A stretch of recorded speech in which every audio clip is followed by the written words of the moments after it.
నేను ఇవాళ ఓపెన్గా అడుగుతా ఉన్నాను, హరీష్ రావు గారికి నేను సూటి ప్రశ్న వేస్తున్నా, ఈ రాష్ట్ర ముఖ్యమంత్రి రేవంత్ రెడ్డి గారు కూడా నేను సూటి ప్రశ్న వేస్తున్నా.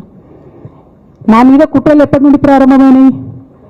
ఎప్పుడైతే హరీష్ రావు గారు రేవంత్ రెడ్డి గారు ఒకే ఫ్లైట్లో హైదరాబాద్ నుండి ఢిల్లీకో, ఢిల్లీ నుండి హైదరాబాద్లో ఒకే ఫ్లైట్లో వాళ్ళిద్దరు ప్రయాణం చేసి వచ్చినప్పుడు హరీష్ రావు గారు రేవంత్ రెడ్డి గారు కాలు పట్టుకొని సరెండర్ అయినాక ఈ కుట్రలు స్టార్ట్ అయినాయి, నా మీద ఈ స్టోరీలు స్టార్ట్ అయినాయి. మా కుటుంబాన్ని విడగొట్టాలనేటటువంటి కుట్ర అనుభవుడు వల్ల జగ్గారెడ్డి దగ్గర నుంచి మొదలు పెడితే, చెరుకు శ్రీనివాసరెడ్డి ముత్యంరెడ్డి అన్న కొడుకు దగ్గర నుంచి మొదలు పెడితే, రఘునందన్ రావు గారు, మైనంపల్లి గారు, విజయశాంతి గారు, విజయరామారావు గారు, ఆయన పాత పెద్ద ఆయన ఉండే ఈటల రాజేందర్ గారు, వీళ్ళందరూ పార్టీలోకి వెళ్ళి పోయినారు కదా, పోలేదా? ఇవన్నీ హరిశన్న చేసినాయి కాదా? ఆనాడు దుబ్బాక ఉప ఎన్నిక ఎందుకు ఓడిపోయినాం? దుబ్బాక ప్రజలకు ఇప్పటికి కూడా గుర్తుంటుంది. వాళ్ళందరూ ఒకటే మాట చెప్తారు, ఈయన సిద్దిపేటకు తప్ప రూపాయి రానియాడు దుబ్బాకకు, ఈయన వచ్చి ప్రచారం చేసిండు కాబట్టి మేము ఓటేయాలని ఓపెన్గా చెప్పారు ఆనాడు ఎన్నికలలో. దానికి ఏం రాపించుకుంటాడు ఈయన పేపర్లల్లో?